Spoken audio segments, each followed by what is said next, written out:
Good afternoon. Now is the time set for the board meeting of the Arizona State Schools for the Deaf and the Blind.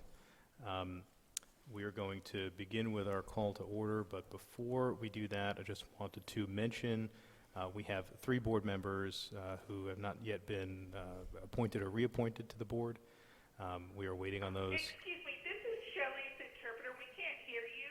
Okay, I will. Is this a better volume for you? Yes, sir. Okay, Yes, thank you.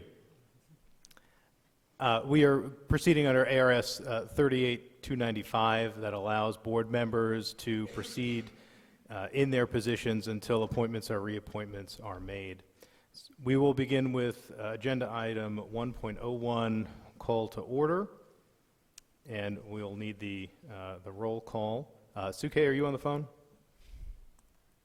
I am, but I asked if Letitia could do that for me since I'll be traveling. Okay, I can do it. Linda Bove. Lynn Davidson. Here? Michael Gordon. Here. Shelley Herbold. Here. Dean Howard. Suke Kneifel. Here. Mike Manley. Here. David Nigro here. Mark Sims. Here. Thank you. All right, we have a quorum. I was notified before the meeting that one of the presenters has to go to another ASDB event later today, so we're going to move up item 7.01. That's going to be the information item, introduction and possible discussion of policies from Maria Murphy.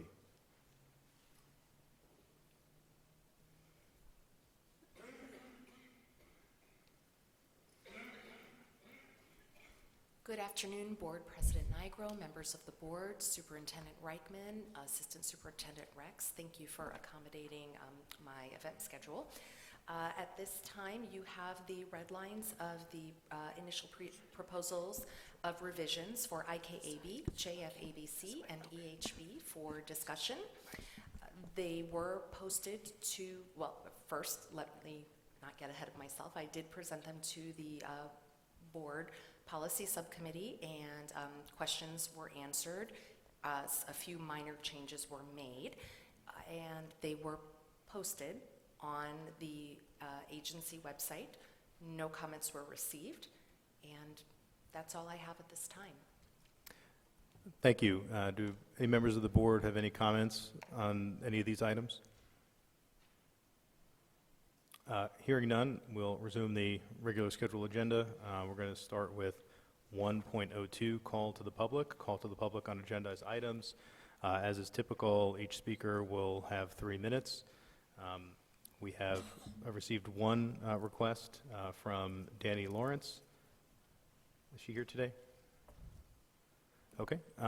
So again, 3 minutes, and it'll begin when you start speaking.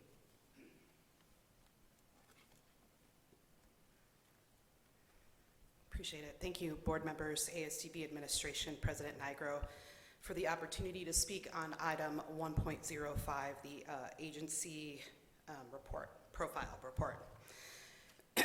I'm here tonight to pose a big ask of you as a board.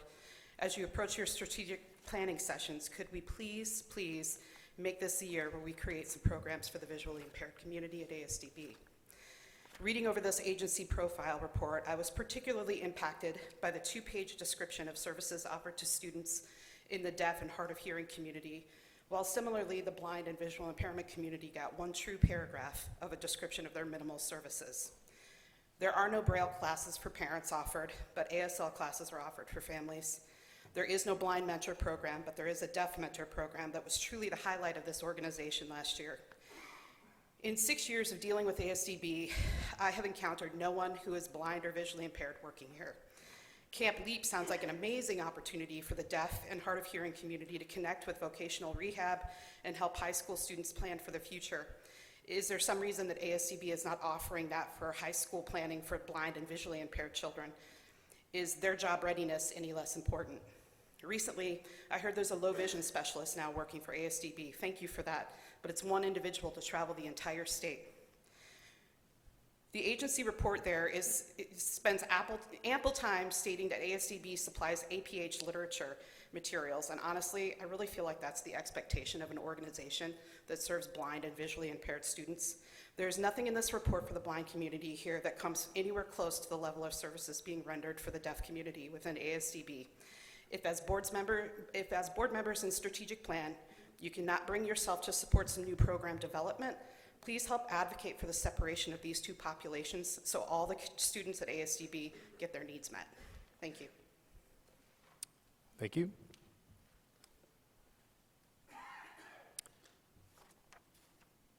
Okay, having no other requests, we will move on to item 1.03, information item executive team reports. Yes, this is Superintendent Reichman speaking. You all have the written reports from the executive team, so if you have any questions, now is the time to ask.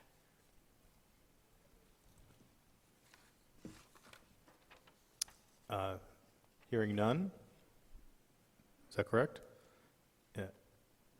Hearing none, we will move on to 1.04, information item Assistant Superintendent report, Assistant Superintendent Rex.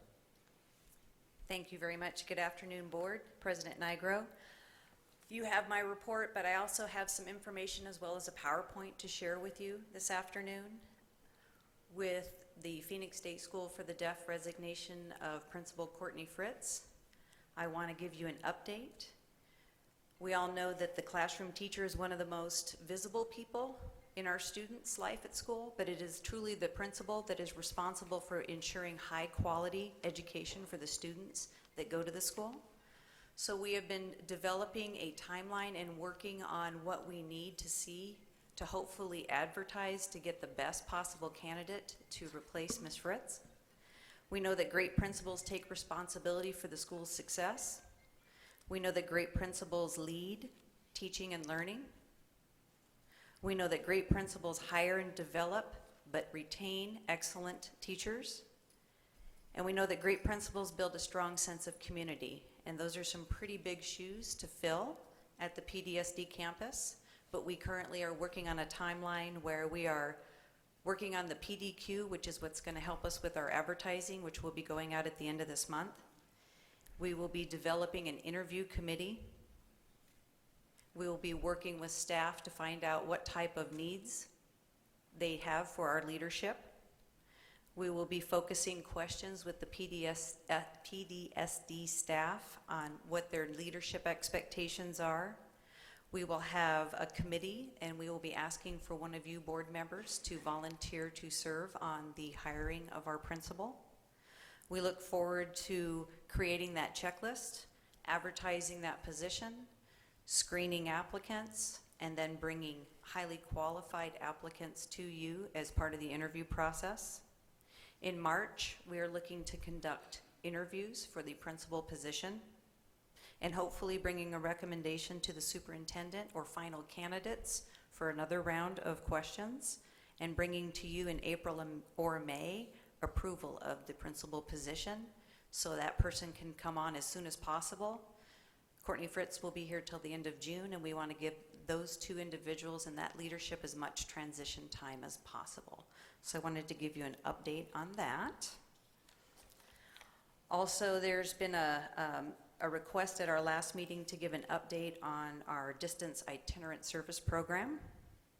We are currently serving 62 students in 19 districts across the state in complete distance as well as a blended model. We anticipate an additional 52 students and 18 more school districts coming on. We will be at almost a year since we started this process, and we look forward to having full implementation July 1. And when I say full implementation, every cooperative has students that they have determined through the IEP process are eligible or good candidates to be served in this model. Also, the Braille Curriculum Committee met in November, and the Braille Curriculum Committee is creating a guidance document that will assist IEP teams, which includes parents and TVIs, among others, on the selection of what the appropriate Braille curriculum will be for that student. The guidance will set forth data to be collected and will guide analysis of that data to lead a recommended Braille curriculum. Being a highly individualized undertaking, input from the IEP team will weigh heavily in making these decisions, as it is in the best interest of the student. However, the guidance document will ensure that the appropriate data is being collected and reviewed for each and every student, so the agency may achieve uniformity in this process, but not necessarily the outcome. Moving from committee, the draft is going to be distributed to teachers agency-wide and be getting solicitation for their feedback, and the final draft will be completed by March 1st. In addition, training on Braille instructional materials and implementation of the guidance documents will be occurring in the spring as well as this summer of 2020. Dates and locations for those trainings are still to be determined. And now, if I can have you go look at the first slide, if we can go back to the first slide on the PowerPoint. I'd like to move into the first slide of my presentation, that is the Arizona State flag with the title of Arizona State Schools for the Deaf and Blind, Regional Cooperative Redesign, the next 18 months.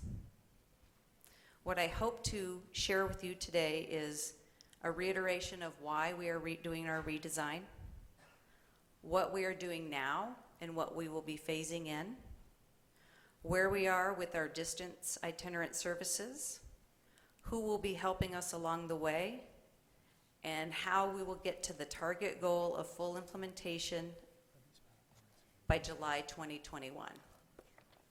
Next slide. Slide 2 of this Regional Cooperative Redesign PowerPoint basically shows a quote from Walt Disney that states, "Keep moving forward." It also depicts pictures of the Disneyland Main Street Electric Parade with a shot of a castle in the background and a large dragon moving characters with thousands of lights. I use this as my example of the quote that I shared at the last board meeting. The quote was by William Pollard, and it said, "Learning and innovating go hand in hand. The arrogance of success is to think that what you did yesterday will be sufficient for tomorrow." And I used the Disneyland Main Street Electrical Parade as a personal reference. In 1972, the Disneyland Mainland Parade debuted. And it was lights, and it was music, and it was characters, and they had Cinderella, and at the very end they had a large American flag. And the reason I know this is because my parents took me to Disneyland. And I was well past my bedtime, and I sat on my dad's shoulders, and it had been a great day at Disneyland, but my takeaway was that visual parade, and that encapsulated what Disney was trying to have everyone leave the park with, that feeling of magic. And they succeeded for many, many years. So fast forward to 1984, back in the 80s, everybody spent their senior trip going to Disneyland, and they put hundreds of graduating 12th graders at Disneyland, and you did the rides, and at the end, along came the parade. As an older person, I saw that parade, and I still left with that same sense of magic. The music might have changed, they might have added some characters, but my feeling was the same. So Disneyland nailed it.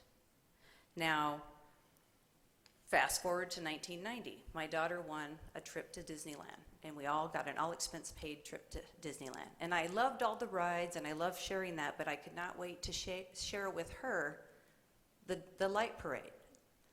That, to me, encapsulated that magical feeling of Disneyland. And Disneyland replicated this at their Disney World, at their Paris Disneyland, their Tokyo Disneyland. It was part of how they had their stakeholders walk away feeling that sense of magic.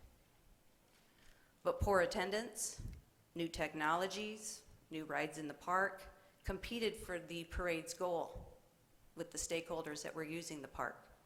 The parade ended August of 2019, and although I was sad because I had a great connection to it, Disneyland had to keep moving forward and had to figure out a different way of leaving people with that magical feeling. So as we move into our redesign and we look at Jim Collins and his book Good to Great, Jim Collins says that good is the enemy of great, and that is the key reason why so little becomes truly great. We don't have great schools principally because we have a lot of good schools. We don't have great government principally because we have a good government. Few people attain great lives in part because they have good lives. It's easy to settle for good. In our redesign process, we no longer want to settle. We want to take what we have. We have some fantastic things, and we want to make sure they are replicated and they are available to all students statewide. Next slide. My next slide depicts a group of triangles that are all kind of overlapping each other. And I put that graphic in there because I want people that are listening and out there working hard to understand that currently we have a lot of initiatives, a lot of programs that we are looking at. Our board is developing dates to work on a strategic plan for 2020. For the past 2 years, stakeholders from across the agency have met and been developing operating principles, working agreements on how we as an agency will work with each other, as well as our external stakeholders. We had an advanced ed accreditation where our agency had a review that recommended that we as an organization continue to seek ways to gather, analyze, and use data to improve our student learning, as well as the delivery of our programs and services. It also recommended that we use digital resources in teaching, learning, and operations, and to improve professional practice and organizational effectiveness, as well as to support learning and program delivery. So why would we commit to redesigning the co-ops in the midst of all these other efforts? And they're in various stages of implementation. Because we as co-ops need to seek consistency. We as the co-ops need to have sustainability. We need to have quality assurances across the state that ensure students are receiving what they need in a consistent manner. Change is coming like the Disneyland Electric Parade, and we can manage our change, or the change is just going to happen. We need to focus on a vision and a philosophy to continue to offer what people will need to be successful in our co-ops. Next slide. Our next slide focuses with some red arrows that are crooked, but they're all pointing in the same direction. And the reason is our why. Opportunity came knocking.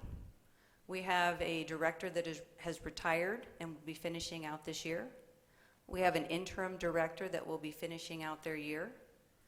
So with 2 people retiring and the redesign as part of our process, we have changes in administration anyways, and we have been working this year to develop a clear understanding of what services are currently being provided in each co-op, and we have found that there are some areas of programming and delivery of services that are fantastic. We also found that we need to find ways of sharing this information and this support. We are focusing on quality assurances in our co-ops. We are looking currently at our audiologists. We are looking at IEP goal writing, educational interpreters, how we offer limited and full services to the districts that we partner with, what type of trainings we're giving to our schools and our districts, and what kind of ongoing PD for assistive technology needs to be completed so everyone has the same information. Our current cooperative model is not sustainable. Some of our co-ops have declining enrollment. Some of our co-ops have increasing enrollment.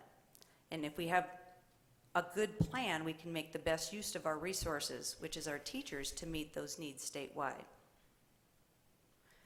We as an agency need to ensure the same quality instruction, no matter how it is delivered statewide, and ensuring those quality assurances in all the co-ops will support our goal and our arrows all pointing in the same direction. Like Disneyland's Main Street Electric Parade, with the new technology moving them off, we have resources, we have technology, and we need to ensure that we are using it to its best ability and the capacity to meet the students' needs and manage our change. Next slide.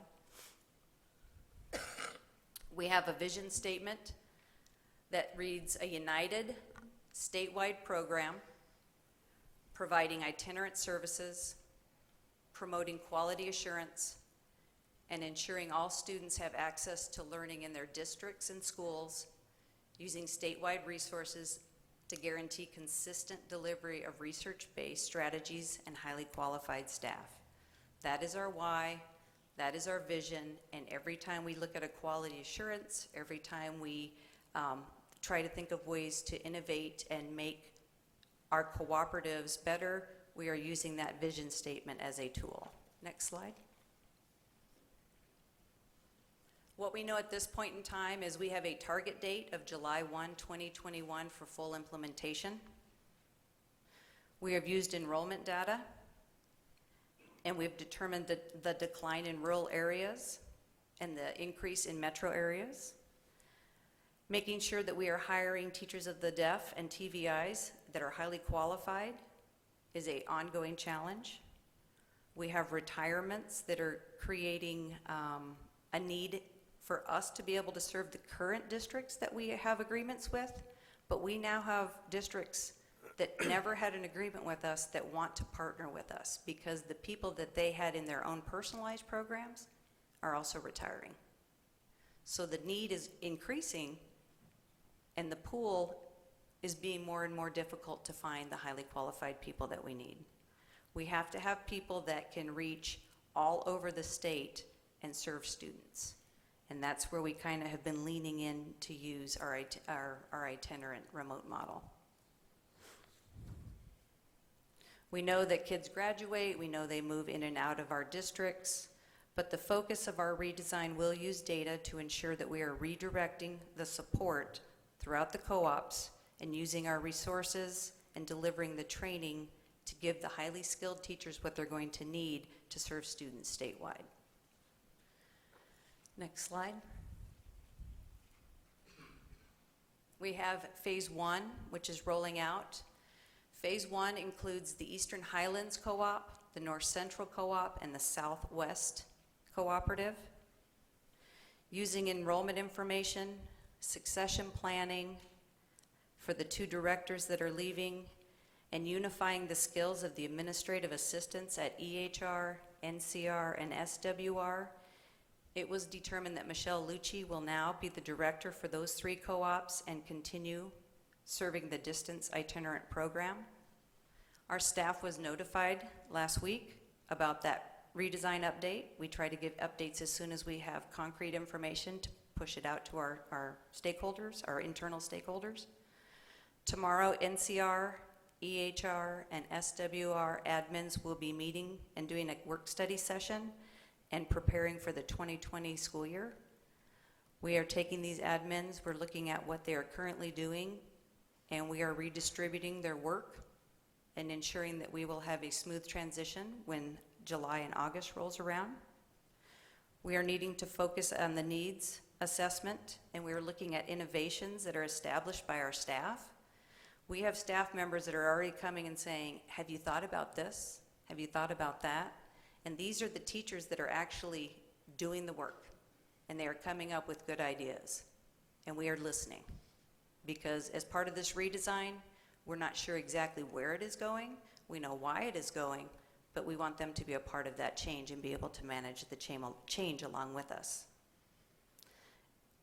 Currently, SER, the Southeast region and Desert Valley region, they will be served by their same co-op director, but they will be taking on some of the heavy lifting of the quality assurance pieces and going through nugget by nugget and looking at how we do business in each co-op and finding more systematic ways to be sharing resources and working together. Next slide. Phase 2 is what we are currently working on. We are taking cost savings from the 2 cooperative directors that are leaving, and we are redistributing that into the hiring of a new director of itinerant services, where the focus of that position will be on the redesign of the cooperatives. That is first and foremost this person's job, working with the co-ops and developing our statewide itinerant services. As of today, when the position closed, we had 33 applications, internal as well as external candidates. The staff of the co-op were given that redesign information. The staff in the co-ops understand that there is a position that is being posted. We are currently developing an interview committee, and I am at this time going to hopefully put one of you on the spot and ask for one board member that would be willing to do this hiring process, and we are looking at February 5th and 7th for setting interviews. This is Lynn Davison. I would like to be on that committee. Thank you. We are Thank you. trying, we have a lot of interesting candidates, and we have a deep pool from within, but also without, so we are looking to make sure we have a lot of the aspects of the agency being represented, and we certainly welcome you coming on board. We have representation from the deaf and blind directors. We will have representation from the ODD team, which will be helping with the transition for professional development. We are looking for some statewide special education directors who are our external stakeholders. So that committee is evolving, and thank you for putting a piece of that puzzle together. The ultimate goal is to bring you a candidate at the March board meeting to accept. Next slide. Phase 3, once we have that right person in that position, they will begin a 100-day plan as the Director of Itinerant Services, and they will be focusing on the evaluation of the effectiveness of the current model and the plan that we are moving into place on that consolidation. They will be working with the NCR, EHR, SWR teams to start getting successful transition there, as well as monitoring the quality assurances that are currently being handled by DVR and SER. We have various groups within the cooperatives that are going to be tapped as resources because they have a lot of information and ideas and bring their own leadership and expertise to this process. We are looking forward to moving into an innovative phase where we have statewide itinerant services being reviewed and becoming available and logistically creative. I'm not sure what that looks like, and I look forward to having that person come on and help steer that part of the ship. Next slide. What we don't know right now, we don't know the long-term demographics of our populations, but what we do know is there is a committee working on the best practices for projecting enrollment, and that will help support in our decision-making. What we don't know is the evolution of this transition for the redesign. We are working on the structure of the admins, on their roles and responsibilities in the 3 combining co-ops. We have control over that. We know exactly where we are going with that. But once this new person comes on, we will have to deal with whatever roadblocks lie ahead. We don't know what kind of leader will come into that position. Is it going to be an internal stakeholder, and then we'll have to refigure out the configuration of the current co-ops as they stand? Will it be an external stakeholder that needs to get up to speed? We're going to have we're looking at maybe like a 100-day plan, what we did with, I think Annette did a 100-day plan. I think other directors that have come on, there's some set transition pieces that we will definitely support them with. We have the hiring process underway. Once we find that person, we will know a little bit more of how that will be rolling out. Next slide. What we are working right now is the hiring process. We have our pilot itinerant remote services that will be, we are right on target to start that July 1. We have staff to serve students at this time. We have more staff that are interested in the blended model and wanting to explore serving students in a blended model. We have a comprehensive agency communication plan that we will continue to lean on to help make sure the messaging is going out to our stakeholders. We are still working on helping our internal people understand what we're doing, but we have a lot of districts that we need to start explaining how we're going to be doing business next year. And so that heavy lifting is beginning now as well. Next slide. My final picture is the ASDB logo, but it's also the 3 arrows that move in a continuous circle. And continuous improvement is something that we have focused on since I came here in 2016. As of February 1st, I will have been at ASDB 4 years, and I continue to give my commitment to collaborate on this redesign process. I want to ensure that we will continue to use a decision-making model and act as we make these heavier decisions that are going to impact a lot of people. The redesign will be part of the current cooperative director's SMART goals next year. This will be a major focus for them. And I believe the best leadership that we have is transformational, and the redesign of these co-ops is going to be an opportunity for everyone in all levels of our leadership in our agency to truly give input and support creating a statewide itinerant model. Thank you. Thank you, Dr. Rex. Any of the board members have any comments on her presentation?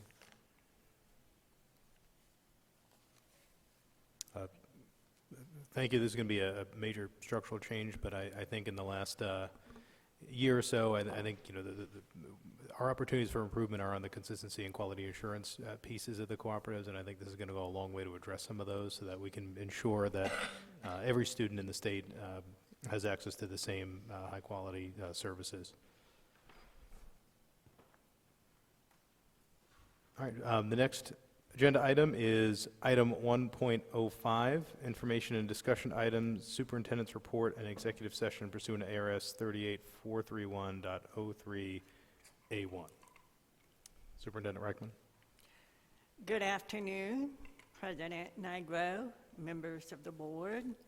This is the Superintendent Rex and ASDB community. Welcome to our January 23rd, 2020 board meeting.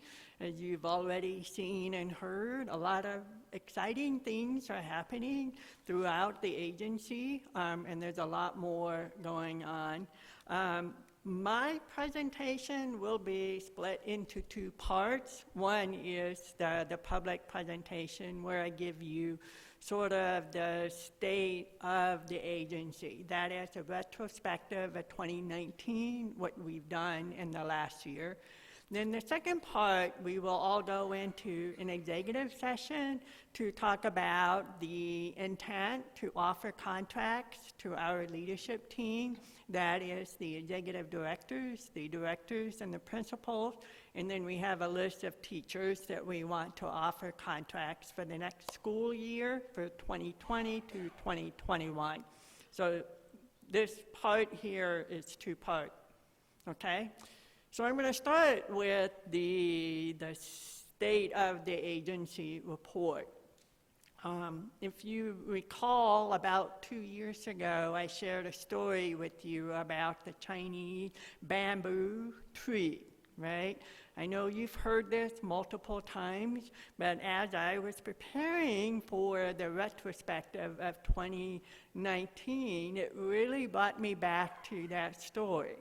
If you remember, the story itself is that it took 5 years of committed, dedicated, every day providing water and fertilizing and making sure there was enough sunshine for the bamboo tree to even show a sprout.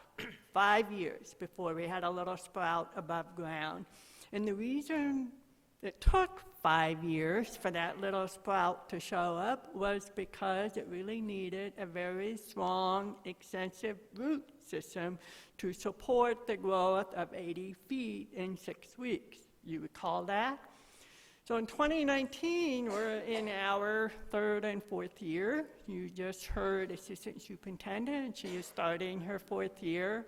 I am in third and a half. Most of the leadership team have been here 3 to 5 years. So we're right in the continuation of growing the roots. All of the work that you're hearing about and seeing is the roots. We're growing them, strengthening them to make sure that we have that solid foundation to support growth. And that was what 2019 was all about. That's what we were doing. Kristen Rex talked about the regional cooperative, so I'm not going to go back to that. She really articulated that beautifully, better than I could have. But I do want to remind you that our schools have been going through school improvement activities. We're in our second year of implementing curriculum. Last year, we did the English language arts. This year, we're doing the math. Next year, right now, we have a committee of teachers that are looking at science curriculum.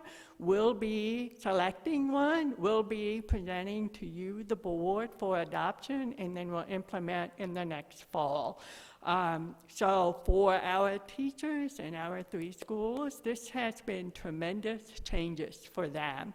And not just the curriculum, but it's also looking at benchmark data to inform instruction. What happens in the classrooms, that when they give the MAP test, and they get back the results, that they take the next step and really look at the results and did my student learn what they needed to learn? Yes, no. Then proceed with that. And if not, then what do I need to do to reteach? What are the strategies that I use? But in addition to working with our teachers to learn those skills, we have also decided that we need to have a more systematic approach. So last fall, we have implemented for the first time professional learning communities. You will be hearing more about that as we go down the road. But the professional learning community is really a systematic approach, a mechanism to provide formal support to our teachers in using data to inform instruction. We are putting in place language planning. Language planning really is, again, a very formal process of evaluating what an individual student or child needs, developing a language plan for language acquisition. We're implementing that. You've heard about the Braille curriculum. We have other curriculums that we are in the process of selection. For example, the life skills, we will be doing that next year as well. So teachers right now who teach life skills are looking at what's available out there, and will be selecting curriculum materials that they can use to support their teaching of life skills to certain students we have on campus. And I'm just touching upon these. There's just so much going on throughout the agency. And I know you've heard some of this before, but I want to remind you that these are the foundational work that we're doing within the agency here. The early learning program, this last July, we brought on Kendra Benedict, Dr. Kendra Benedict. She became the new early learning program director, and we combined the 0 to 3 programming with the 3 to 5 in an effort to smooth that transition from 3 to 4, from the home visits to the preschool, and then that transition at 5 to kindergarten. The goal is, obviously, that our young children will be ready for kindergarten, but having a systematic approach to support that process. And one of Dr. Benedict's first challenges was insufficient numbers of qualified preschool teachers. We had an unexpected, unpredicted growth in the number of our preschool students, both on the Tucson campus and the Phoenix campus. We had to look at teachers. Who do we have as teachers? And after the school starts, as you well know, it's almost impossible to hire teachers. So Dr. Benedict, a couple of months ago, really had to look at the 0 to 3 teachers and the caseload distribution, and then reassign the caseload distribution to free up a number of teachers to go into the preschools. And 2 of those teachers had just moved into the state of Arizona to work for 0 to 3. They weren't anticipating to be working as preschool teachers, but they have done so. They're now in our preschools. So that was one of the first challenging decisions that Dr. Benedict had to make in terms of making sure that we are providing high quality educational opportunities and support opportunities to our families and the young children.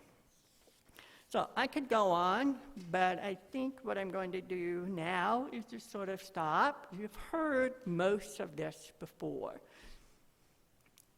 Looking ahead to 2020, what are we doing? Well, you heard a lot already from Dr. Rex, the Assistant Superintendent. Other things I want to highlight are we have decided to do a demographical analysis, a demographical study, try to predict enrollment of students into our programs over the next 3 to 5 years. Towards that end, we are now in the process of contracting with an external provider to do that demographical study with us. As I have more information, I will share with you. But my hope is with that data, then we can make better, more informed decisions in regards to our strategic planning. But that would just fold into the development of the strategic plan.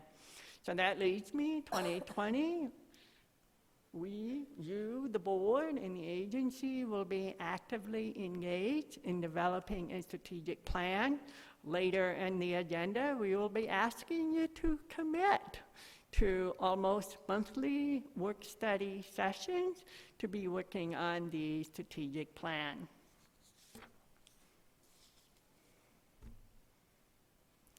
So that's 2019, the retrospective, some of the challenges for 2020. There are more challenges, but I think I'm going to pause for now. The one thing that I will add is that if you want to know more about ASDB, do what one of our external stakeholders did and read the agency profile. It's in there. I just reread it about 3-4 days ago to help me prepare for this presentation. It's all in here. Anyone who wants to know what ASDB is doing can read about it in the agency profile. It's here, all here. And that concludes my report to the board, with the exception of going into the executive session. Okay, thank you, Superintendent Reichman. Do I have a motion to enter executive session? This is Lynn Davison. I move that we go into executive session. This is Susan Eichel, I second. All in favor? Aye. Aye. Aye. Thank you. Lynn, may you read the appropriate statement?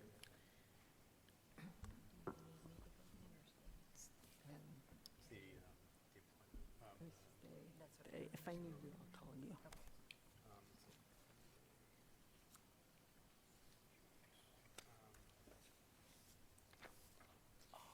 He's got, Oh, isn't it this one? oh, these are the ones. That's Yeah, so it's going to be...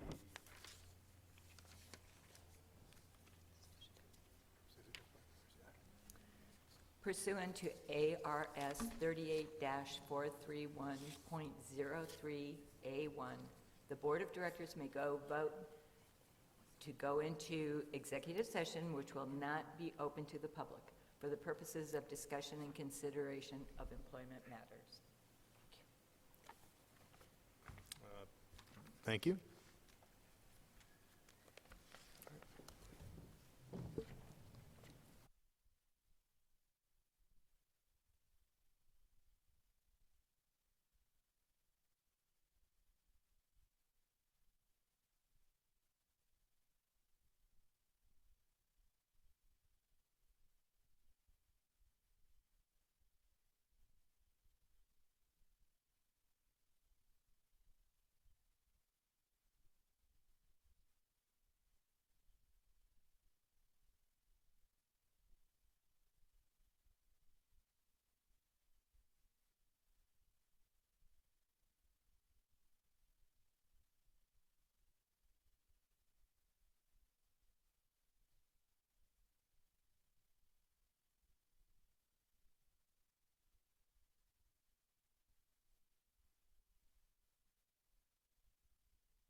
Are we all back from executive session now?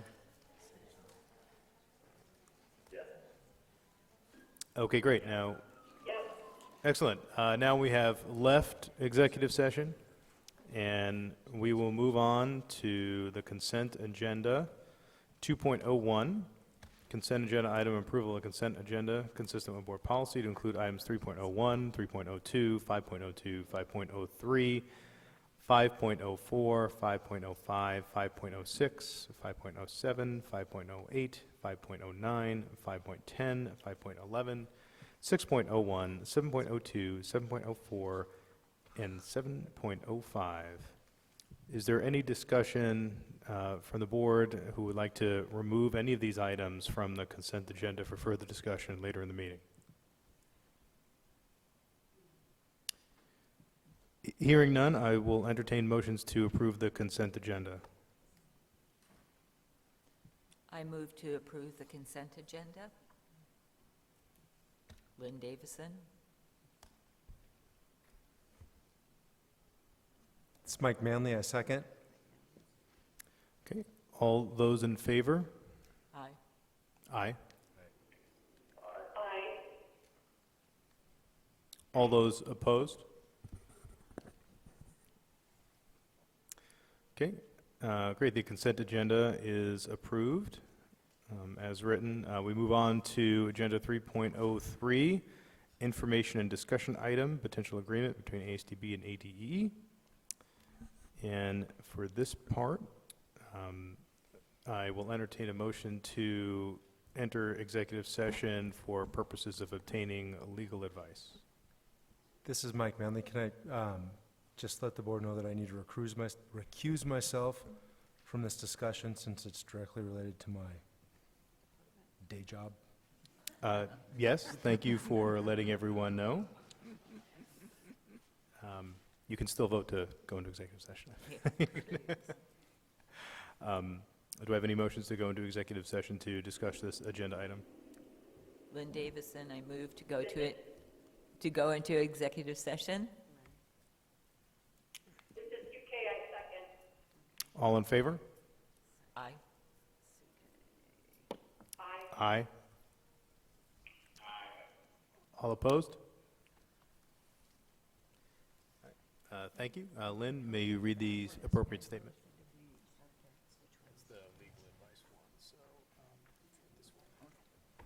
Pursuant to ARS 38-43.03A3, the board may vote to go into executive session, which will not be open to the public for discussion or consultation for legal advice with the board's attorneys.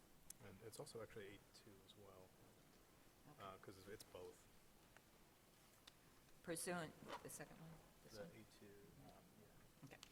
Pursuant to ARS 38-431.03A2, the board may vote to go into executive session, which will not be open to the public for discussion or consideration of records exempt by law from public inspection, including the receipt and discussion of information or testimony that is specifically required to be maintained as confidential by state or federal law. Right, those would be our alternative bases. All right, thank you.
this is Shelley here.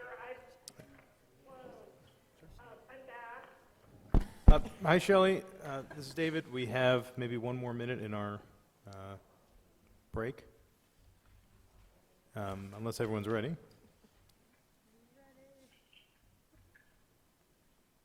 Okay, I see 5:40 now. So we are back, and we are going to move to item 4.01, information item finance report. Shana Cooper. Shana Cooper, Executive Director of Business Services.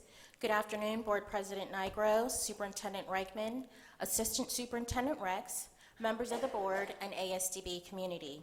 Provided to each of you is a consolidated version of the financial reports for the month end and quarter end as of December 31, 2019, and for comparative purposes, the reports also show data as of December 31, 2018.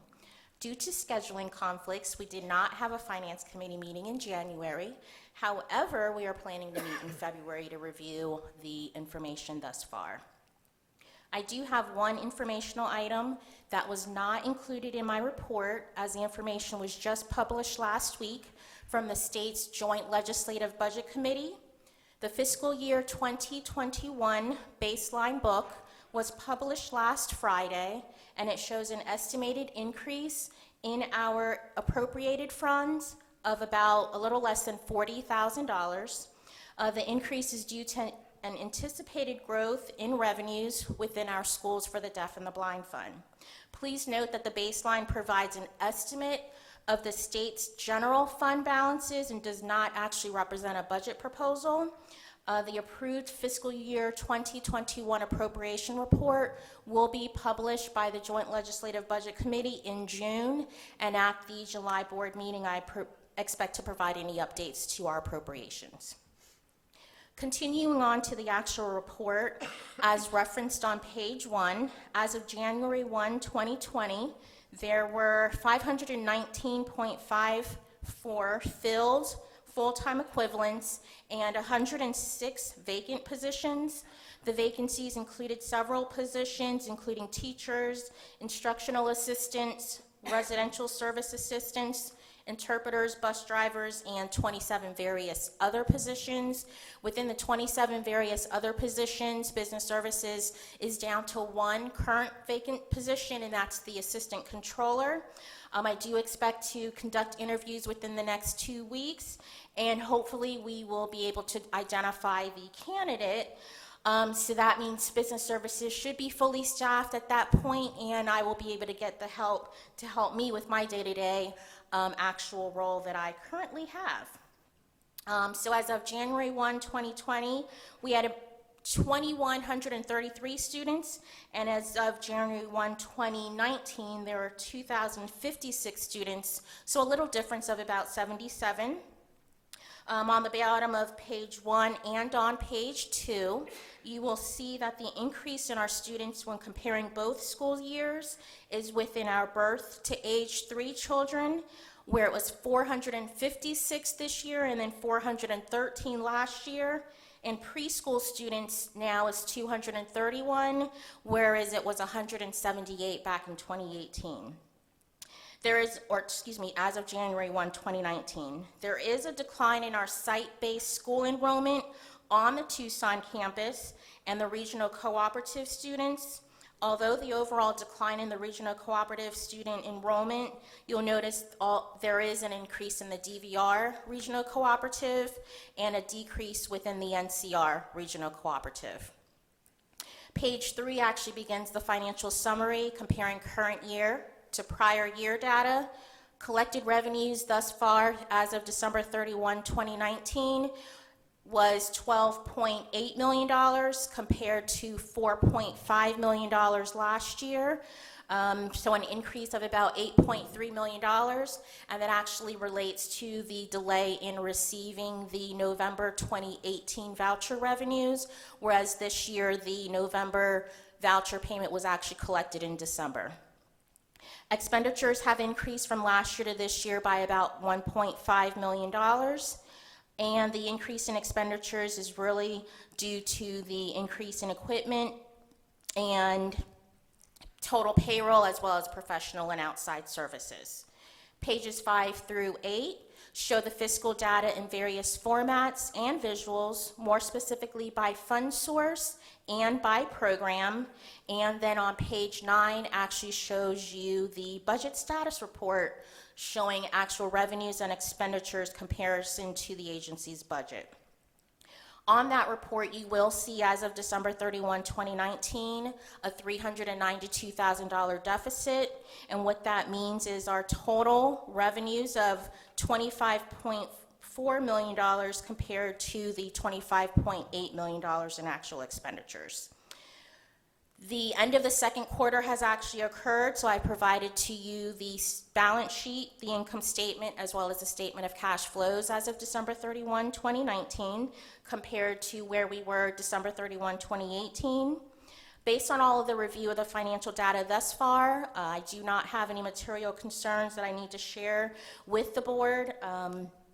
Now that we have completed the second quarter, we're beginning to plan out and project for the third and fourth quarter. So the staff and I will begin to meet with the various departments to start forecasting out where we are at the end of the year. And we will also, starting in March, begin meeting with the departments to begin planning for the 2021 budget as well. So starting a lot earlier than where we were last year. If there are no questions, that really concludes the report for business services. Excellent. Thank you. Does anyone on the board have any comments on the financial report? Thank you again. I quite enjoyed it.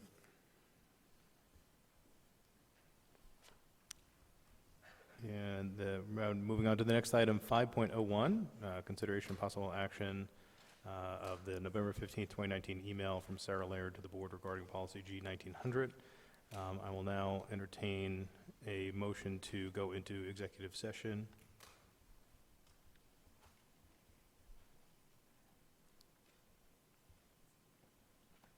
I make a motion that we go into executive session. Do we have a second? Second.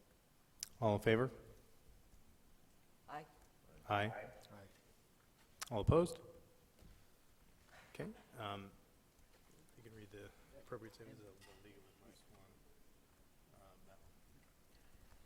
Pursuant to ARS 38-431.03A3, the board may vote to go into executive session, which will not be open to the public, for discussion or consultation for legal advice for the board's attorney, from the board's attorneys.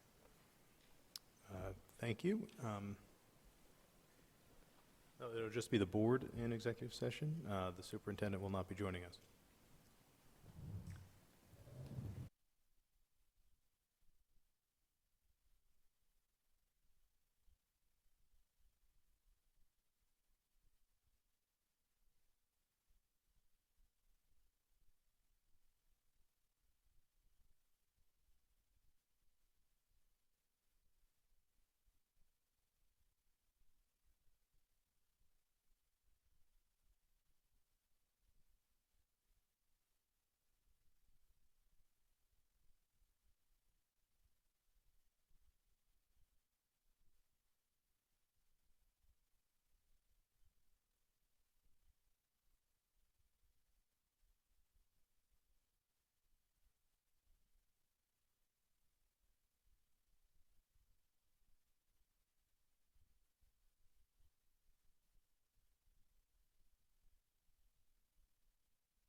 All right, is everyone back? Folks on the phone? Yeah, this is Dean, I'm back. Okay. Mark? Excellent, thank you. We are back in public session now. I move that the board direct its attorneys to proceed as discussed in executive session. I second. All in favor? Aye. Aye. All opposed? Thank you. Next item is going to be action item 6.02, action item use of state trust land right-of-way application. Terry Pritchard.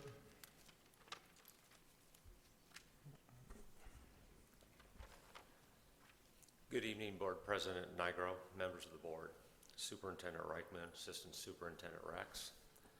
My name is Terry Pritchard. I'm the Executive Director of Operations. I've been asked to give a brief overview on the State Land Trust. So where did the trust land come from? An act of Congress in 1863 established the territory of Arizona. Through this act, Congress granted sections of land from each township in the territory for the benefit of common schools. The endowment of public land for educational purposes was a practice established by the Northwest Ordinance in 1787. Basically, Congress realized the value of land and the importance of public schools to a developing nation. Through the State Enabling Act of 1910, the territory of Arizona was allowed to prepare for statehood. Excuse me. Additional trust land was assigned to the Common Schools Trust, as well as 100,000 acres was appropriated to ASDB. The creation of the State Land Department and the system by which trust lands are to be managed was established in 1915 by the State Land Code, which in compliance with the Enabling Act gave the department authority as trustee over the trust lands and their natural resources. Excuse me. Over the years, several 100,000 acres of grazing land, grazing trust land, became urban land as Phoenix, Tucson, and other cities expanded. In 1981, the Urban Lands Act enabled the trust to capitalize on lease large increases from Planning and Zoning Act of raw materials and land. Today, the Land Department's urban land sales and leasing program is the largest revenue producer of the trust. 87% of the trust lands are in the Common School Trust, which receives approximately 90% of the trust revenue. ASDB is one of 14 beneficiaries of the Common School Trust, as well as that owns trust for land that they have from 1910. This is why we get the applications, because due to ARS 15-1304, it gives our board the authority to basically have a majority approval for the land, the trust land to be sold or applications granted. So attached you have two applications for your review and approval. Okay. Thanks for that update. I know sometimes we put these on the consent agenda, and there may be some confusion about what these are or what we're approving. So in the one under 6.02, this is I believe an easement or a right-of-way, I'm sorry. Right-of-way, yes. So to that effect, I would move that we approve this request. Do we have any seconds on that? I second. This is Lynn. All in favor? Aye. Aye. Okay, thank you. That one has passed. We can move on to 6.03, sale of state trust land purchase application 53120477. Mr. Pritchard, this is a similar one we've had in our board packet. Unless there's any discussion on this, I would like to move that we adopt this one as well as presented. Do I have a second? This is Lynn, I second. All in favor? Aye. All right, thank you. All right, thank you. We'll, thank you, Mark. We'll sign this and have this back to you after the meeting. 7.01 we've already conducted, and then we move on to 7.03, discussion and action items, strategic plan development schedule for 2020. For this plan, you have in our board documents proposed dates, so we're proposing that we have work sessions on primarily the months that we do not have board meetings, and kind of skipping the summer a bit. I understand that, again, as we mentioned at the top of the meeting, there are 3 open board seats that are up for appointment and or reappointment, so we may have between 1 and 3 new board members by next meeting in March, so whatever we decide today will be subject to change, but nonetheless, we're here today. So if anyone has any, hopefully you had time to consider these dates and consider your availability. I'd like to have as many people as possible at these events. I think it's an important initiative for this year. So if anyone has any issues with those dates, please let me know. I have, Okay. for 2 of the work sessions, the February 13th and March 19th, I've already been scheduled to be out of town. And March 19th? March 19th, spring break. Does anyone else have any other issues with these dates that they know of right now? I understand other things come up as the year progresses. I have the same conflict. The same conflicts, Mark? Okay. Yeah. Short notice for these times. Yeah. Yeah. Same. And you have the same? Okay. Are there since we'll have 3 that have potential conflicts for February and March, are there alternatives that you might suggest? Usually we do a doodle poll or something like that to figure out. Okay. We can do that. Does that make sense for everyone? Okay. So let's do this then. And it's, again, we're just talking about the February and March dates, correct? At this point? All right, so, For me. okay, and I know it seems like for Mike and for Mark as well. So let's do this then. If we can entertain a motion to approve this meeting schedule with the deletion of the February 13th meeting and the March 19th meeting, subject to a mutually agreeable date that we will set at a later time. And of course, we'll publish that out to the public as soon as we get that date, but hopefully in the next couple of weeks we'll be able to do that.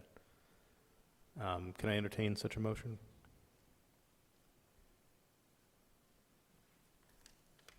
Go for it, Mike.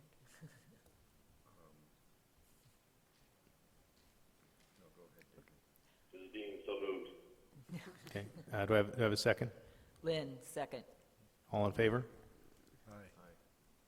Aye. Aye. Okay, the ayes have it, so we will do that. And Letitia, if you could send out a doodle for us, and we'll find replacement times, and then we can get that on the calendar and put it on the website. So they're all okay except February. Except for February and March, right? That's what we just passed. So, and again, things can change in the future, but for now. Okay, thank you. So for the next agenda item, 8.01, call to the public for non-agendized items. Similar rules to earlier in the evening. Each member of the public will have 3 minutes. The first one is Polly Brady Garcia. She left. Is she here? She left? Okay, she left. The second is Danny Lawrence.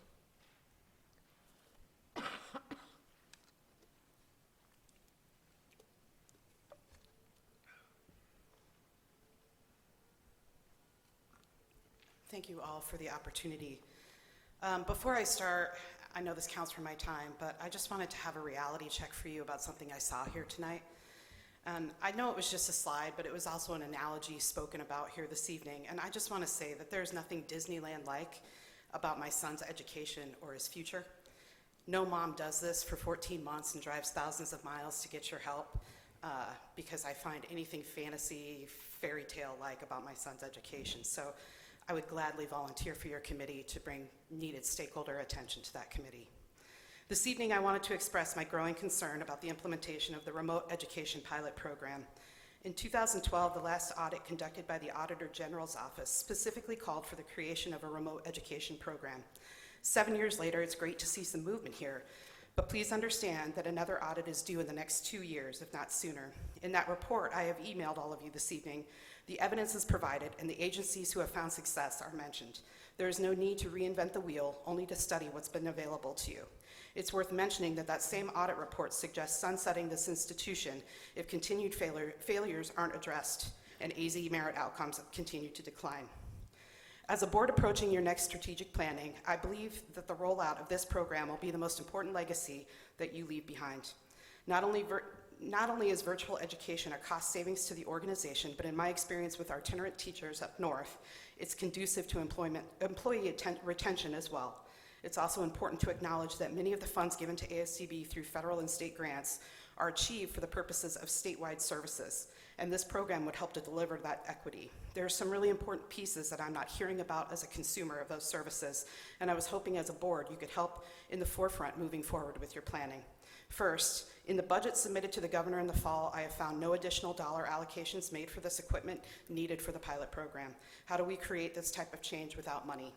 Next, this type of education is only good if the professional development invested in it works. So what steps are being taken to help prepare these teachers? Additionally, there needs to be measurements and metrics to determine how successful this program is for each student's IEP so teams can make data-driven decisions. Please develop systems here. It's too important for the outcomes of those end results on those AZ merit scores that we all need to see improve. Finally, there is no reason at this point not to be looking outside of this organization to see how this type of education has been executed with success in other states. I cannot stress enough how important the longevity of this institution relies heavily on how this program is implemented. So please take the time to make these changes with fidelity and thoughtfulness. Thank you. Thank you.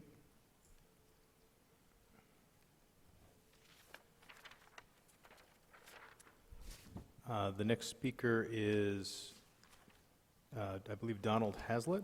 Is that correct? Am I saying that right? Ronald. I'm sorry. Ronald. Sorry about that.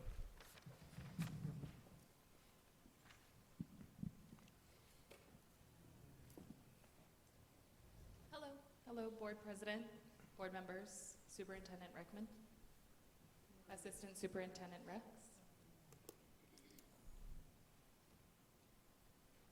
I'm an employee here, and I have decided to share some things with you. I did an assessment on time spent with students, comparing instructional aides and teachers. Teachers typically work a 40-hour week. Instructional aides typically work a 35-hour week.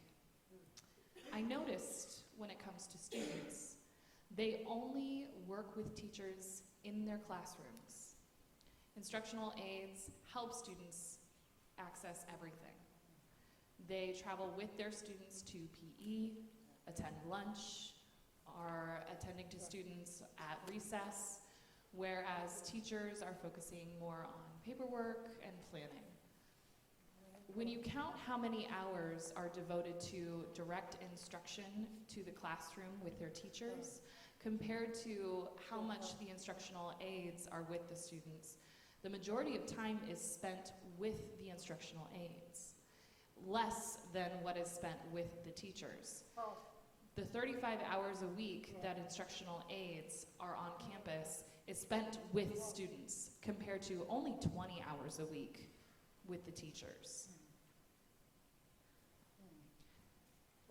I want to suggest how to figure out how to assist instructional aides getting raises, because these teachers make much more than the instructional aides do. Even with 60 credits from a college or university, since that has been required, we have not gotten raises. The second item I wanted to point out was that when instructional aides come to class, a teacher may not even be on campus. A substitute may also not be available. But I have a certification, a substitute certification, but yet I've not been contacted to be a sub. That's all I wanted to say. Thank you. Thank you. Okay, those are all of the notes from the public. The next discussion item, 802, discussion item, agenda item for next regular board meeting, scheduled for March 5th, 2020 in Phoenix. Is there anything from the board that they'd like to have discussed at the next board meeting?